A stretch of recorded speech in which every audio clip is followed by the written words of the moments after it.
Professor Cícero Pérez, primeiro, muito obrigado. Você está aqui, me dá a honra de eu entrevistar esse professor doutor, que eu tanto admiro, sou um pesquisador, leitor dos seus trabalhos. E gostaria de saber do senhor o seguinte: no momento que a inflação volta e que 3.300.000 alagoanos também sentem na pele os efeitos, como vai a conjuntura econômica de um dos estados mais pobres da federação? Arnaldo, veja bem, a economia alagoana como um todo, ela reflete o cenário nacional e, de alguma forma, também o cenário regional nordestino, né? Então, como todo o Brasil, a economia alagoana e a sociedade alagoana estão pagando muito alto preço pelo processo inflacionário. Do 2020 para cá, né, a inflação tem sido elevada, penaliza muito fortemente a população, principalmente a população mais pobre, essa que ganha até 2 salários mínimos, que representa 82% da população alagoana, das famílias alagoanas, dos domicílios alagoanos. Então, evidentemente que a inflação penaliza. Mas não é somente a inflação. O desemprego continua muito alto, muito alto. Quando vem a inflação, demite para poder manter o lucro, né? Isso, mas já antes da inflação, o desemprego já está muito alto, né? Então, nós temos 200 mil desempregados efetivos buscando trabalho, mais 240 mil alagoanos buscando emprego. Ou seja, aliás, já desistiram de procurar emprego. Que são os desalentados. E mais 130 mil alagoanos trabalhando em tempo parcial. Quando somamos isso aí, você tem 570 mil trabalhadores. Que são pais de família e que representam um terço da população, 1.100.000 alagoanos. Cuja renda não é suficiente, alguns não existe renda para enfrentar uma situação dramática como essa. E, claro, eles fazem uma pressão muito forte, né, no conjunto dos que estão trabalhando, diminui muito o valor da força de trabalho, porque esse universo grande de desempregados continua, né, pressionando a economia como um todo, então o desemprego também é muito grave. Terceiro ponto importante é o endividamento, não é? Nós temos taxas altíssimas de endividamento, que implica também isso taxas... Isso do sujeito individualmente, você está falando. Nós não estamos ainda falando da dívida pública, né? Não, não. A situação do Estado é outra, né? É outra realidade, corre em paralelo. Então, o endividamento é outro problema também muito, muito grande, né? E isso determinado pela conjuntura nacional. A Alagoas não determina a conjuntura brasileira. Nós somos uma pequena economia reativa, não é, que acompanha o cenário nacional. São Paulo, Minas, Rio de Janeiro, estes sim influenciam, esses estados influenciam a economia como um todo. Mas nós não, nós somos menores, né? Mesmo na região nordestina, não temos o peso da Bahia, Pernambuco e Ceará. Portanto, o sofrimento é muito maior pelo desemprego, pela inflação, pela queda da renda média, que ela vem desde 2020 caindo, né?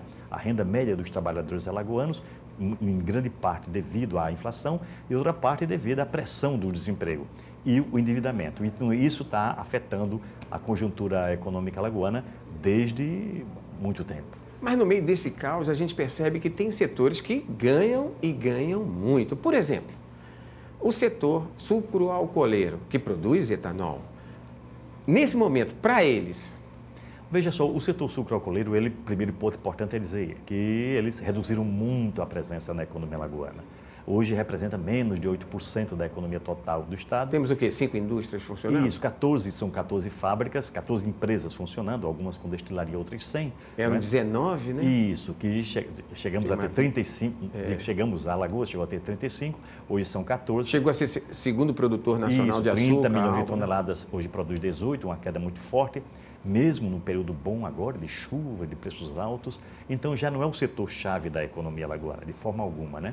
Nós temos, Alagoas se urbanizou, 80% da população do estado vive em cidades, em áreas urbanizadas, então a dinâmica da economia já não depende mais do setor sucroalcooleiro. Mas o setor fatura com a inflação?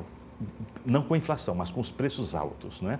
Os preços altos, por quê? Porque o setor sucroalcooleiro, ele produz açúcar para exportação.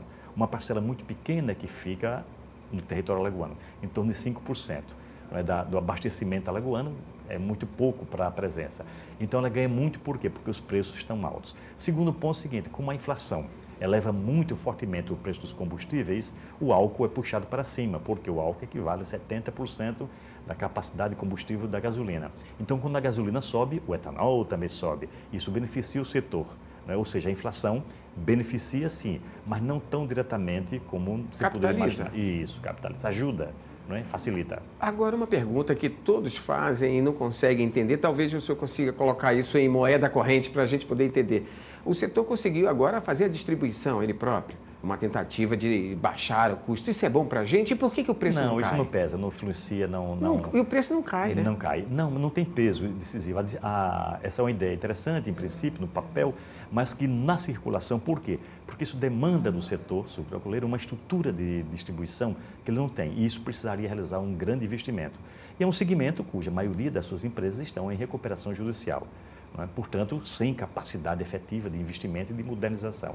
Portanto, é uma bela ideia, uma bonita ideia, ou seja, fazer a distribuição direta, tirar o intermediário, que seriam as empresas que compram o etanol na destilaria e transfere para os postos de gasolina e faz esse processo de intermediação e tem uma margem de lucro, retira esse processo e entrega à unidade produtora. Mas isso não funciona por quê? Porque durante o setor sucroalcooleiro nunca se constituiu como elemento de distribuição.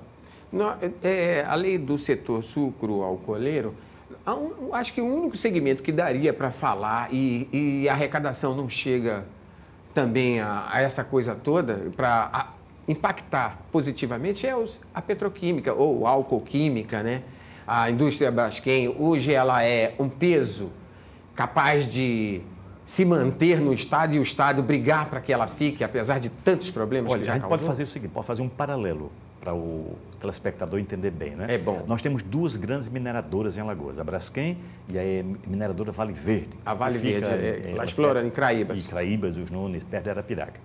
A Vale Verde é uma empresa que tem um acordo com o Estado, né, para explorar aquela mina durante 14 anos e quando terminar esses 14 anos, ela vai entregar um buraco ao Estado de Alagoas. Por quê? Porque não influencia nem para frente nem para trás a nossa economia. Não tem nenhuma empresa, aquela presta serviço, compra serviço a montante, nem nenhuma unidade industrial jusante. Então, ela é absolutamente uma empresa de caráter colonial, ou seja, extrai o cobre, extrai o ouro, coloca no porto, vai embora e quando terminar o contrato, vem diferente da Braskem. E o dinheiro fica aqui ou fica... Não, claro. O dinheiro vai embora. Reduz, é muito pouco, até porque tem incentivos fiscais. É um fundo de pensão canadense que tem incentivos fiscais para construir um buraco e levar o cobre e o ouro para outras regiões. Não é interessante para o nosso desenvolvimento. No caso da Braskem? No caso da Braskem é diferente. A Braskem ela é uma fornecedora de matéria-prima hoje para aproximadamente 110, 115 empresas.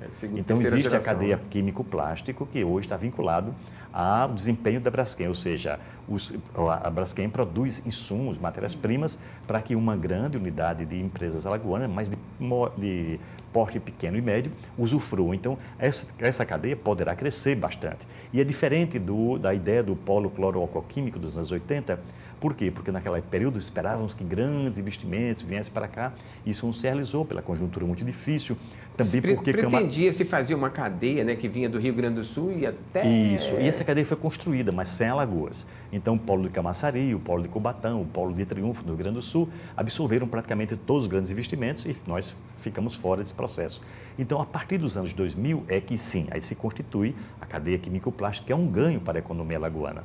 Não é? Economicamente, tributariamente falando, isso entra? Sim, porque, veja bem, a Braskem não gera nem impostos, nem emprego, nem a expectativa que se imaginava dela solitariamente. Ela é uma grande unidade, mas que tem subsídio, compra energia elétrica por um preço subsidiado também.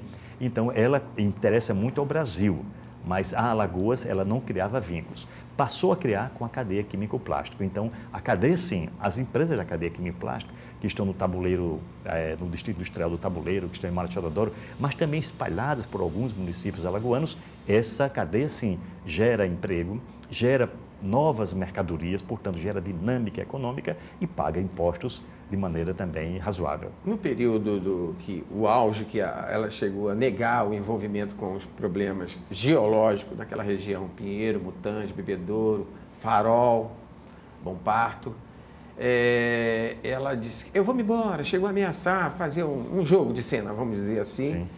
E na tentativa de que o governo segurasse ela aqui. Ela ficando ou saindo, qual o impacto disso na nossa economia? Veja bem, são dois temas diferentes, né? A questão ambiental, o afundamento dos bairros, merece toda a atenção, todas as preocupações de todos os órgãos federais, como o Ministério Público Federal, movimentos sociais também. Que já estão aí envolvidos. Estão envolvidos na luta pela defesa das famílias e dos bairros que foram afetados. Essa é uma discussão que nós estamos agora discutindo aqui a economia. A Braskem é importante sim para a economia alagoana. A sua localização aqui é questionável, não é?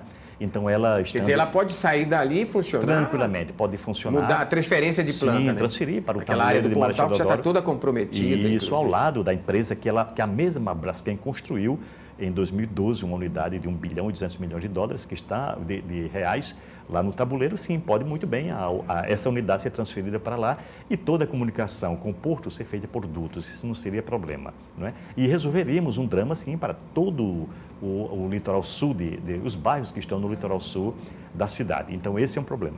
Então, a Braskem, ela sim é importante para a economia alagoana, no sentido de que ela constitui essa indústria química, não é? Alagoas tem poucas alternativas, poucos polos desenvolvidos, então ela é sim interessante. Agora, evidentemente que todo esse deslocamento para lá, assim como a exploração da salgema, seja observadas com as novas tecnologias, com controles técnicos que não foram feitos, com a fiscalização pública que também se mostrou deficiente ao longo desses 50 anos. Portanto, são questões que correm também, é o mesmo tema, mas divididas. Economicamente é importante que ela fique? Sim, muito importante. A Braskem é uma unidade química, como todos os países do mundo, como todos os países têm sua indústria química, mas com rigor e com controle social e técnico e estatal, de maneira diferente, né, do que aconteceu em Alagoas, que permitiu essa tragédia. Nós já vimos aí que 2 setores não estão tão mal assim, né? Não vivem piores momentos com essa inflação que nós vivemos aí, que corrói, como você disse, o trabalhador. Outro setor que me parece que ganha, pode ser talvez uma forma ilusória, são os atacadistas. Não, os atacadistas são os grandes... Eles ganham com esse momento? Claro, claro. Não, há muitos anos que eles ganham, né? Pelo menos nas 2 últimas décadas. Quantos atacadistas dá para si? 120, são 120 empresas. Que abastecem essas redes que tem aí. Os 8 a 15 mil pontos, dependendo do tamanho do porte da empresa, né? Então, são 120 empresas que estão associadas à CADEAL, que é a Associação dos Distribuidores, e também um sindicato que eles têm. E esse é hoje o grande empresariado comercial de Alagoas. Esse segmento, sim, ele cresceu muito, disparou, né? São empresas gigantescas. A receita do ano de 2021, declarada pela metade de suas empresas na revista da Associação Nacional, chega a 4 bilhões de reais. Seus maiores contribuintes? Também. O setor do varejo, na verdade... E a gente nunca viu falar tanto deles, né? Se mantém ali o setor discreto, de varejo, né? O setor de varejo, o setor de atacadista, ele representa na arrecadação do ICMS mais da metade do que o Estado arrecada, não é? Então, o que vai acontecer? Ele tem um peso muito grande e crescente, um peso crescente, né? Os atacadistas e também o varejo. Somente que o varejo, composto por milhares de empresas, e os atacadistas, pelo porte, pelo tamanho, pela função que eles exercem na economia, de receber todos os produtos industriais de fora de Alagoas e fazer essa distribuição capilarizada em todos os municípios, todos os bairros, todos os povoados. Mais de 15 mil pontos de venda temos em Alagoas. Que gera milhares de empregos, né? Gera dinâmica econômica também, né? Então, o que falta para o setor de distribuição é vincular essa rede ultra sofisticada que nós temos, uma rede sofisticada, ou seja, o que existe de tecnologia nesse segmento da logística em São Paulo, Minas, Alagoas compete e talvez até com mais qualidade. E é verdade também, já que você deve conhecer bem esse setor mais do que a gente, é verdade que os atacadistas de Alagoas abastecem estados vizinhos? Sim, claro, cresceu o suficiente para abastecer o mercado alagoano, de colocar barreiras à entrada das empresas de outros estados e hoje participa efetivamente em Sergipe, uma parte da Bahia e também parte de Pernambuco. Ou seja, há uma expansão. Por quê? Porque são empresas que cresceram muito para atender o público CDE. O dinheiro que eles faturam lá vem para Alagoas ou fica nos estados? Não, a parte que eles faturam, o faturamento não, uma parte vai ter que pagar as mercadorias que eles adquirem fora de Alagoas, né? Agora, a taxa de lucro média, né, evidentemente, por serem empresas muito organizadas e competitivas, com a rede de logística muito também modernizada, toda computadorizada, ou seja, é um segmento, evidentemente, hoje é o grande segmento econômico alagoano. Agora, outro setor que está faturando e alto, e você não vê nenhum prefeito reclamando de crise como antigamente, são as prefeituras e a arrecadação tributária do governo do estado. Mas sobre isso o senhor vai falar daqui a pouquinho. A gente volta já.